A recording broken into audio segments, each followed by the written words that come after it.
Hello, everyone. Thanks for joining me again. This will be my fourth video. Again, my name is Lucas Wilkes, and I'm pretty excited to explore the this whole world of personalized learning. So, to kind of get into it with an introduction, personalized learning isn't exactly just a buzzword, but an educational approach, and it's reshaping nowadays how we think about teaching and learning. So today, what I'm going to do is just dive into its origins, its principles, examine its benefits, and just uncover a whole lot more regarding personalized learning.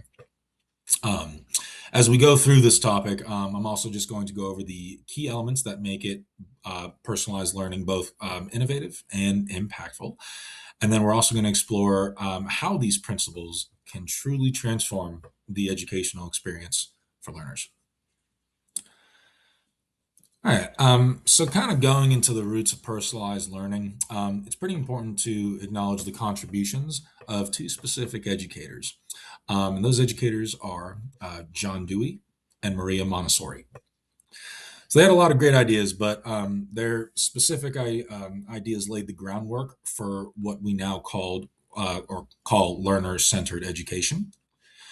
Um, And understanding these historical foundations is crucial because they provide context for the evolution of personalized learning approaches in education. So, for example, Dewey emphasized the importance of experiential learning, while Montessori focused on the individuality of each learner, both of which are core to modern personalized learning.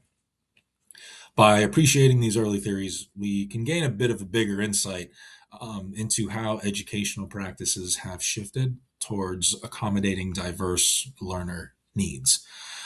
This not only highlights the enduring relevance of their ideas, but also sets the stage for exploring how we can further empower students today. All right, so we're going to dive into the core principles that make personalized learning very transformative for many students.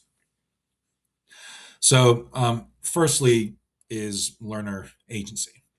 So, this is when students are empowered to take charge of their learning, it really not only boosts motivation to learn, but also nurtures independence.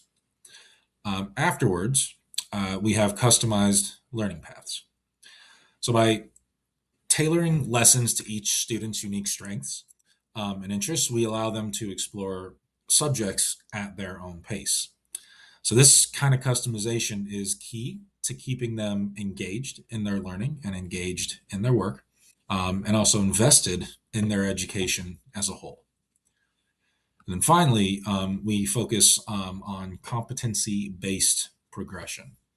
So this principle shifts the focus from time spent in class to the mastery of skills. It encourages a deeper understanding of learning and ensures that every learner can succeed. So, together, these three principles create a very dynamic, student centered learning environment that supports every individual's growth. All right, so we've kind of explored the core principles of personalized learning, but now let's kind of delve into the practical steps to implement this approach effectively. So, first, it's crucial to assess the needs of each and every single learner. This involves identifying their individual strengths and pinpointing areas where they can improve. By understanding each student's unique starting point, we can offer a more tailored educational experience. Afterwards, we can move on to setting goals.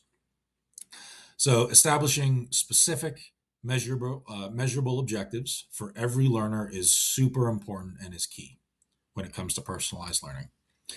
These goals should be clear and attainable, providing a roadmap that guides students on their learning journey. Okay, so then, once goals are set, we need to design activities that engage students.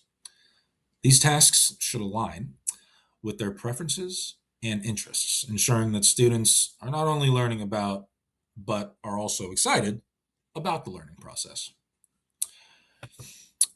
Finally, monitoring progress, absolutely essential. We have to track each student's development and be ready to adjust learning plans as needed. This adaptability ensures that the learning experience remains effective and engaging for everyone involved. All right. So with each framework, there's always going to be pros and cons. So let's just go ahead and explore the pros and cons of personalized learning. It's important to understand both sides to be able to make informed decisions regarding personalized learning. So, firstly, on the positive side, personalized learning can significantly boost student engagement. When students feel their individual needs and interests are being met, they're more likely to be enthusiastic about what they are learning. Moreover, this approach promotes a sense of ownership over their educational journey, which creates sort of a independence among students and more self motivation. When students take charge, and I've seen this as a teacher, they often achieve a deeper understanding of the material rather than a surface level understanding. But there are also challenges to consider. So, implementing personalized learning effectively requires resources and a whole lot of time. Teachers also need to be able to be adaptable to diverse learning styles, which can be demanding. So, it's really crucial to strike a balance, ensuring that while we're meeting individual needs, we're also maintaining an effective, manageable workload as educators. Yeah, so on this slide, I'm going to sort of delve into the blended learning model, which is a hallmark of rocket ship education.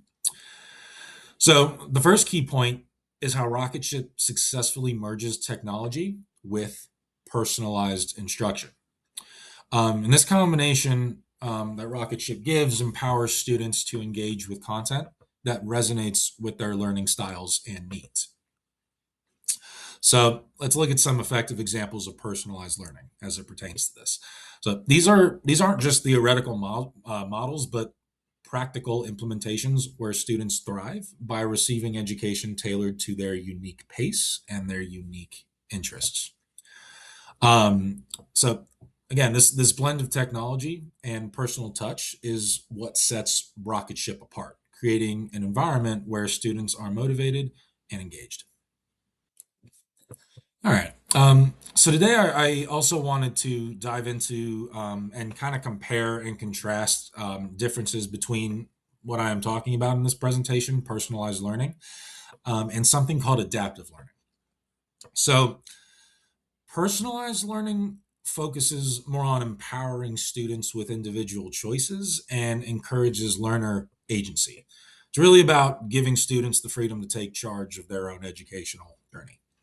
And again, this approach nurtures a sense of responsibility and personal growth. But on the other hand, we have adaptive learning. And they can kind of get confused, but there is a difference. So, adaptive learning relies on technology driven data adjustments. It uses algorithms to tailor educational experiences based on the student's performance and needs.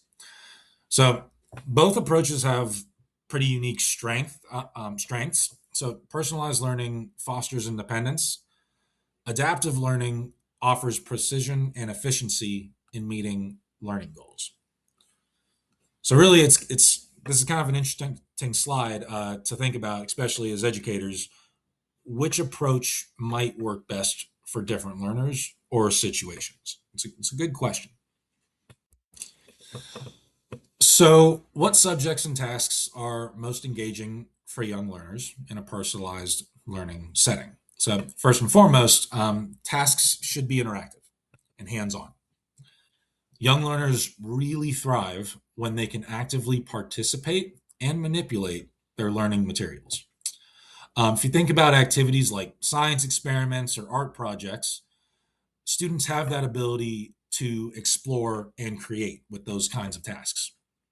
And another key element is relevance. So, connecting tasks to real world situations, keeps students engaged. So, for example, using math to plan a small garden or conducting a historical investigation about a student's community can make learning feel more meaningful. And then finally, providing opportunities for collaboration.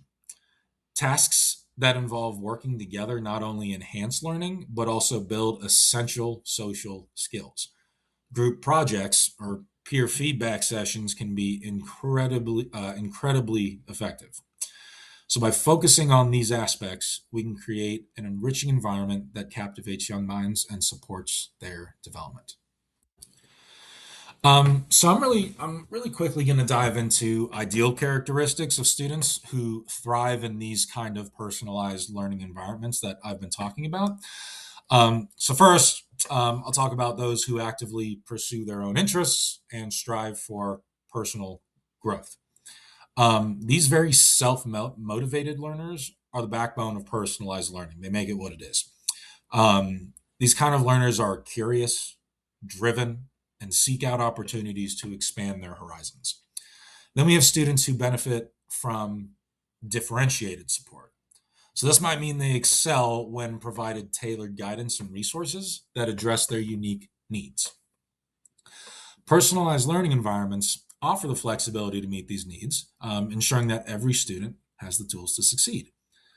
And then finally, learners who enjoy making choices about their education and reflecting on their progress. Autonomy and reflection are key components here.